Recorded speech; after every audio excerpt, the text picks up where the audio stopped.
Sud Radio, le Grand Matin Week-end, 6h-10h, Jean-Marie Bordry. Et vous écoutez le Grand Matin Week-end sur Sud Radio. Il est 8h07, presque 8h08. Retour sur cette affaire absolument effrayante et rocambolesque.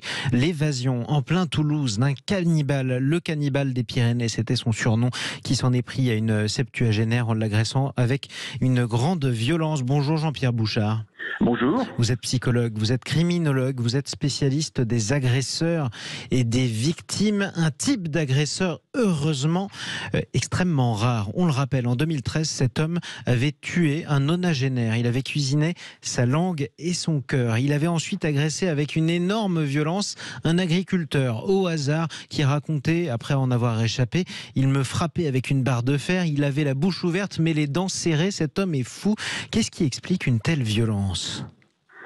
Alors, il y a différents types de personnes qui commettent des actes de cannibalisme, mais là, on est dans une catégorie qui est la plus connue. Ce sont les gens qui délirent, qui sont des malades mentaux. Généralement, ce sont des schizophrènes. Vous savez que ces schizophrènes, qui sont loin d'être tous dangereux, bien au contraire, mais pour ces cas-là, ce sont des gens qui délirent, qui entendent des voix, généralement qui voient des choses qui n'existent pas, et qui très souvent obéissent à des voix hallucinatoires en quelque sorte, ce qui fait qu'ils ont une très grande détermination. Et ils peuvent débouler comme ça sans que l'entourage ne s'en doute forcément sur des victimes qui ne les voient pas arriver.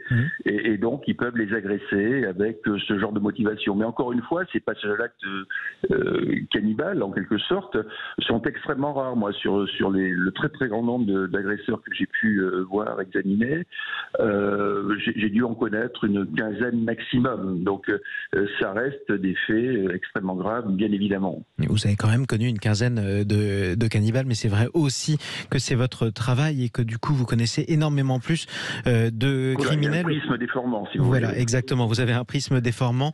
Comment on explique qu'un homme pareil, un patient pareil, ait pu s'échapper de son unité psychiatrique? Il avait accès aux parties communes, mais c'est tout.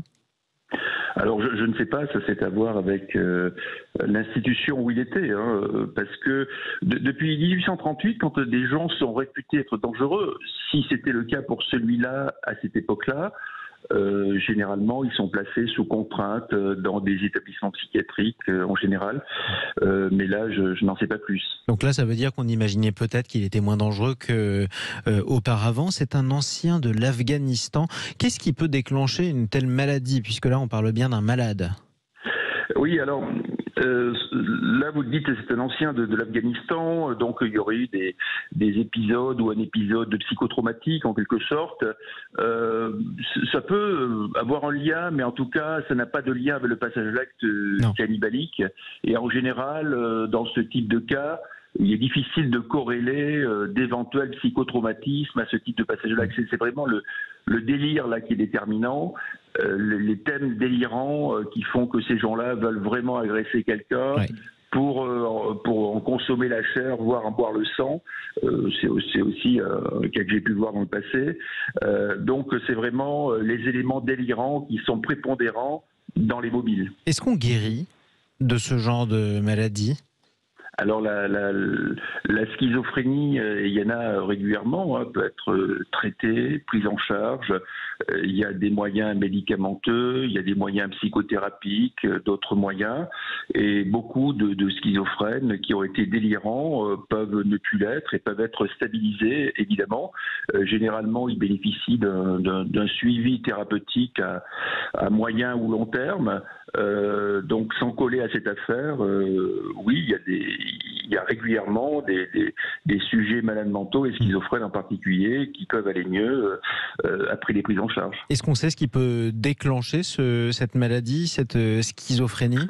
Non, justement, il y a une controverse sur les origines, ce qui fait qu'il y a un consensus en général sur les causes, et on parle de causes, vous voyez, bio-psychosociales, puisque certains ont voulu trouver des causes uniquement psychologiques, d'autres uniquement biologiques ou génétiques, d'autres plus sociales, et en fait, ce débat-là n'est pas scientifiquement tranché de façon claire et absolue. Donc on dit qu'il y a des causes souvent biopsychosociales, sans savoir, et ça représente à peu près 1% de la population générale. 1% de la population schizophrène, mais non cannibale. L'immense majorité des schizophrènes n'ont jamais été et ne sont jamais dangereux. C'est ça, effectivement, il est très important aussi de le rappeler parce que 1% ça ferait beaucoup.